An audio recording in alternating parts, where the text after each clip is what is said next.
What I found extremely fascinating about pearls is how they are actually formed. Did you know that pearls are formed because of an irritant?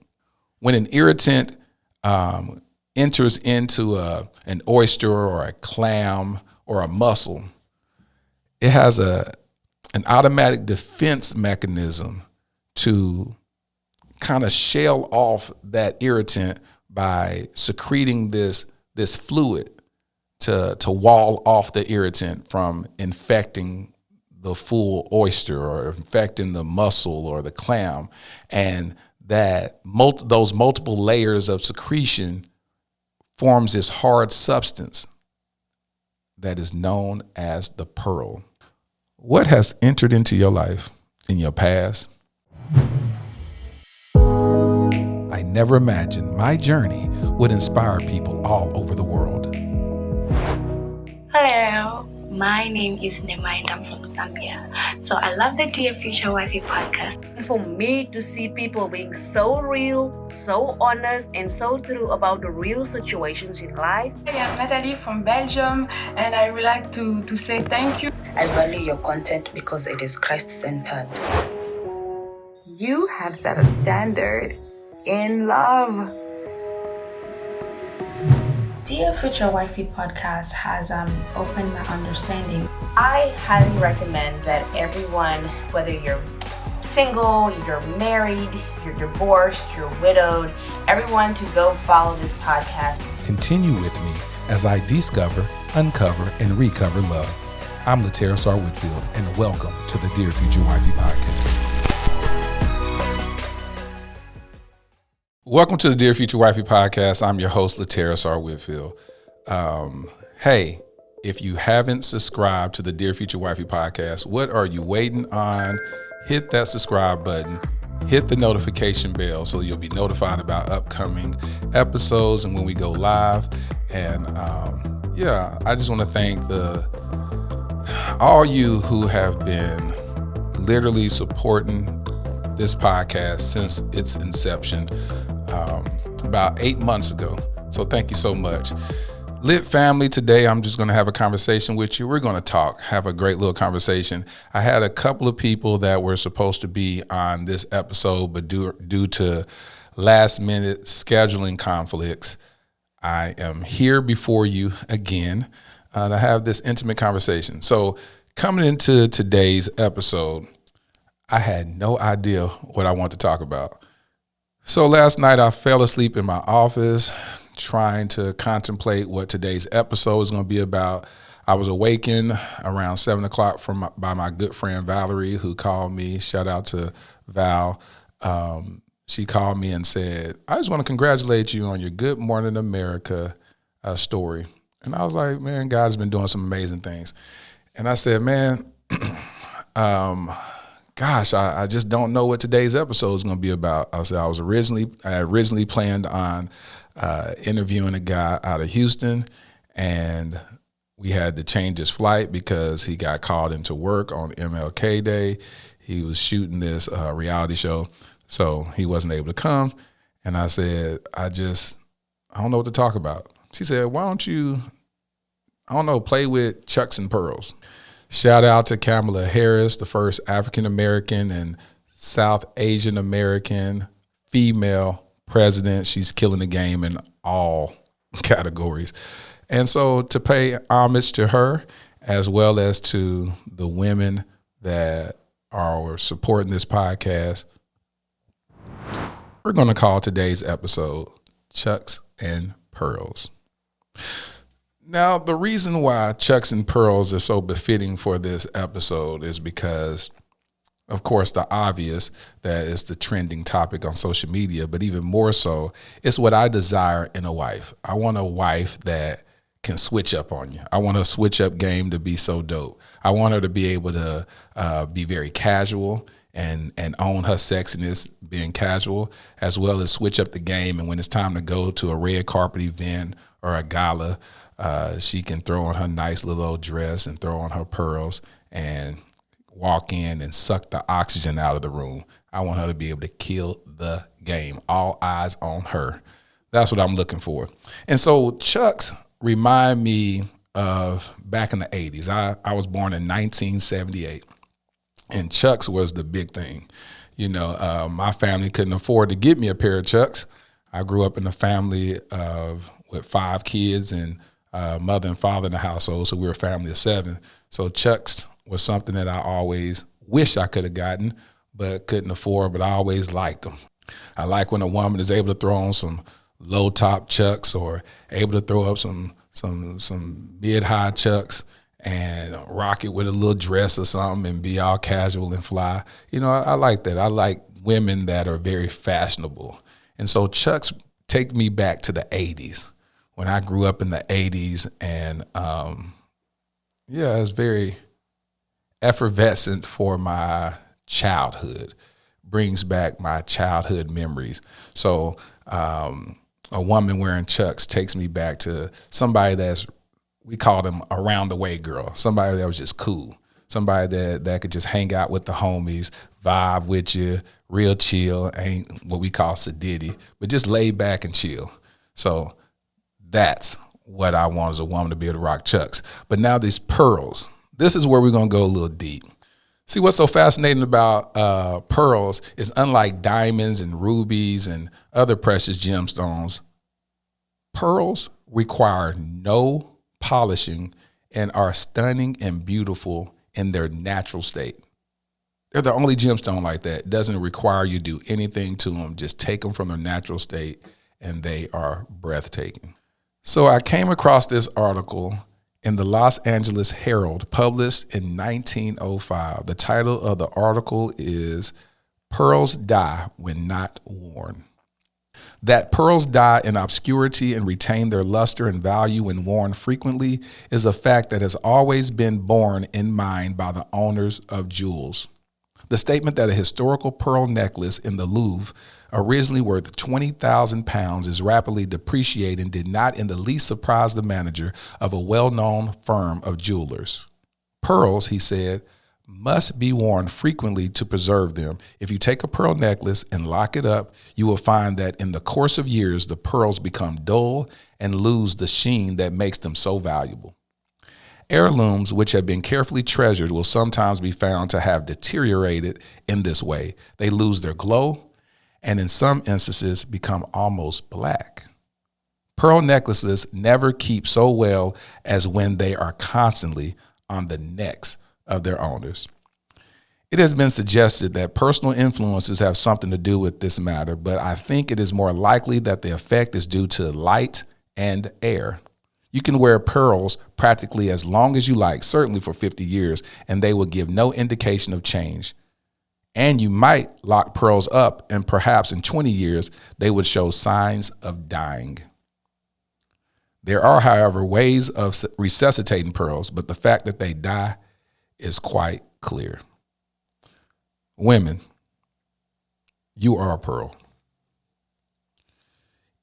You were never meant to be locked away.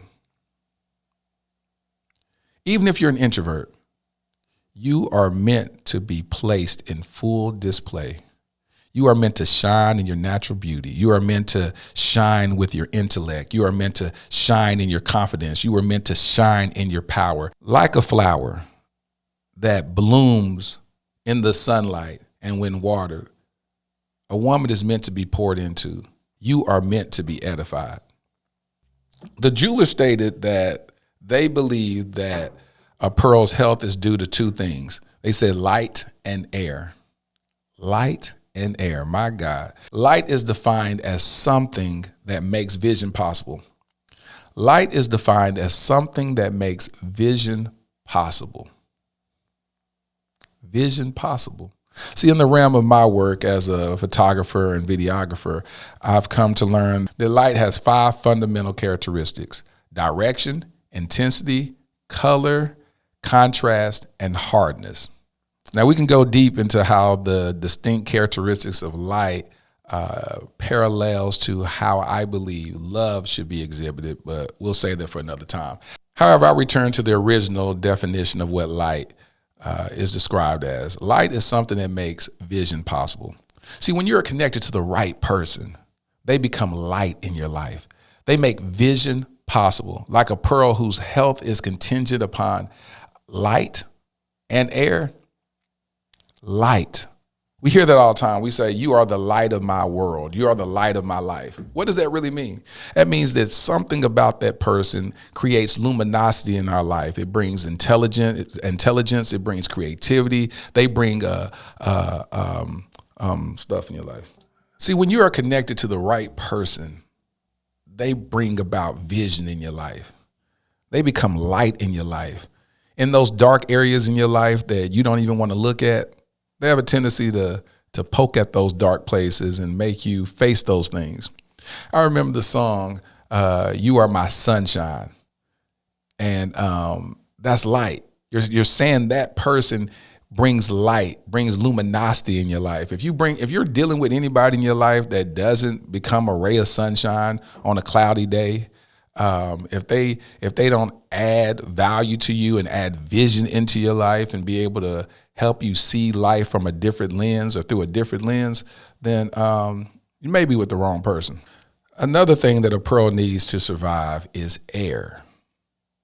So a pearl has the innate ability to extract CO2 from the air in order to breathe. That's why a lot of times people think that a pearl is a living, breathing gemstone.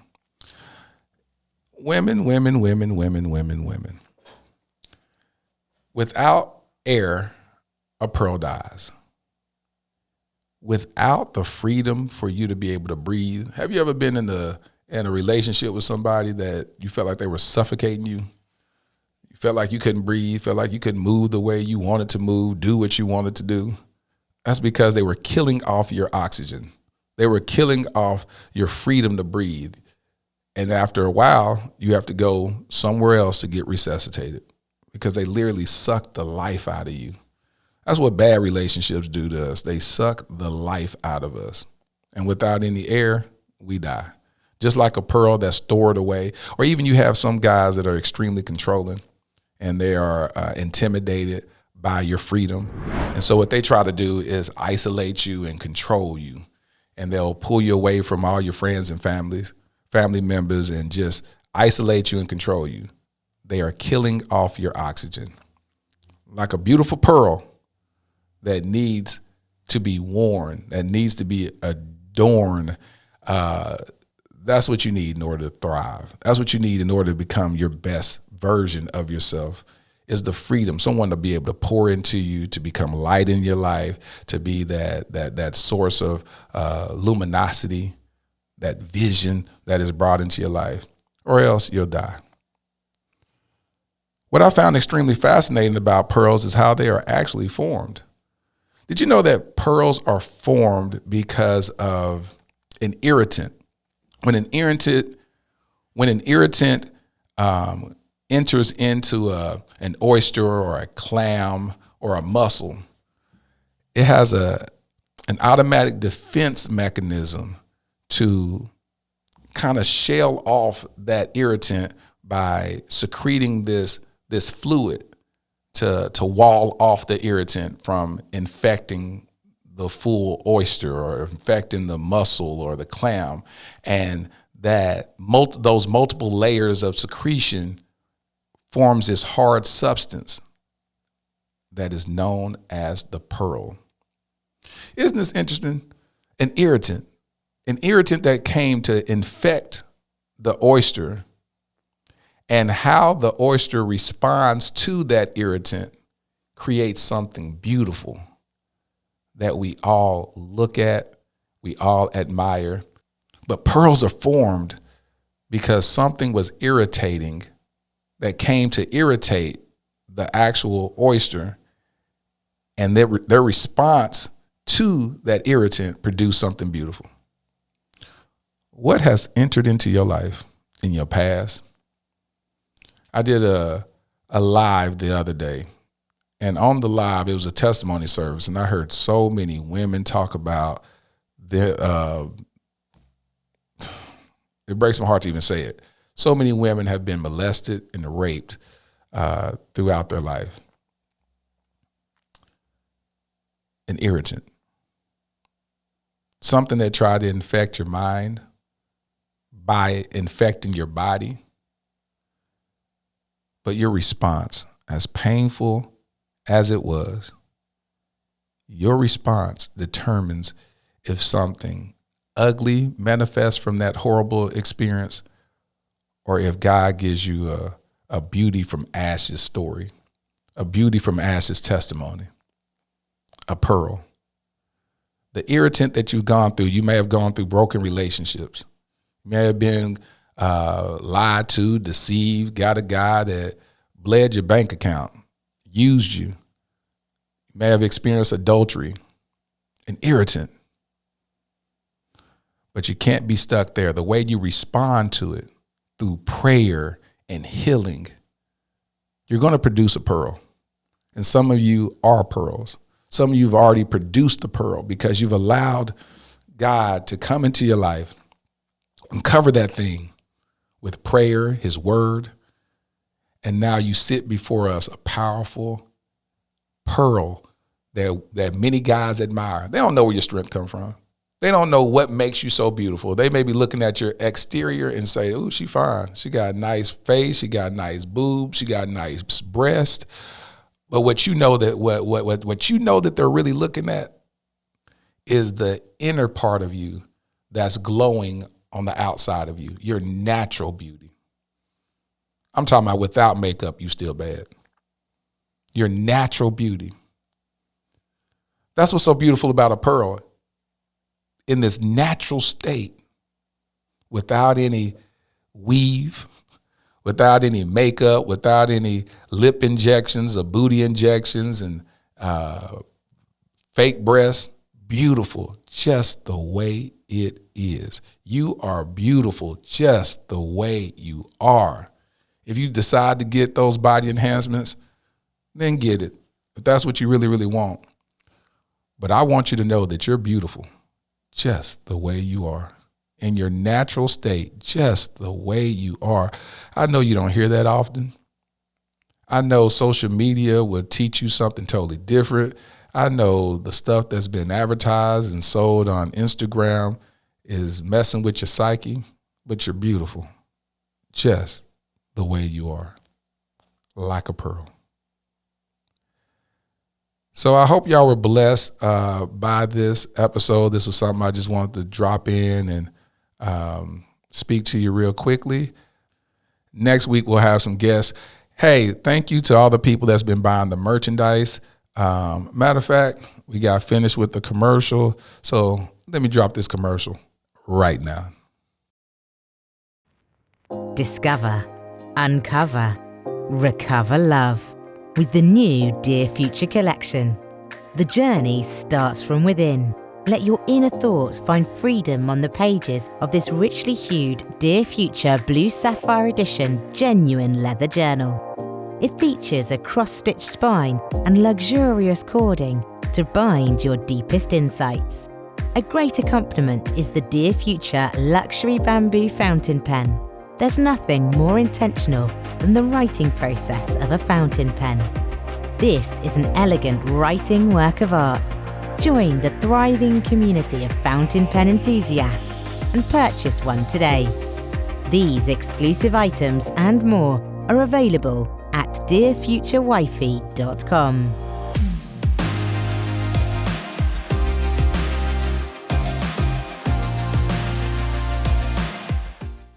Shout out to Sosie. I'm going to add her IG in the description. Y'all can show her love and tell her how well she did in the commercial. Shout out to Erin H. Hair, who was the hairstylist for that commercial. She's a hairstylist here in the DFW Metroplex. She also provides the wigs. She's a dope person, has her wigs and store and all that. You go check that out at erinhair.com. Well, but here's my favorite part of the podcast where I manifest my future wifey. Dear future wifey, I am a lover of words. More than being a lover of words, I am a lover of actions. I won't only serenade you with sweet romantic words, I will captivate you with consistency of my unconditional love. I find your rarity as sheer fascination to spend the rest of my life discovering every intricate detail about your mental, emotional, and spiritual design. Whenever I can't figure you out, I will seek your maker for the blueprint of your heart. Baby, you are truly a work of art. God took his time with you and molded you into sheer perfection. You are the reason he had to take the 7th day off. The way you think is mentally stimulating. I need you in my life so I can become the greatest version of myself. I can't wait until God spoils me by gifting me with you.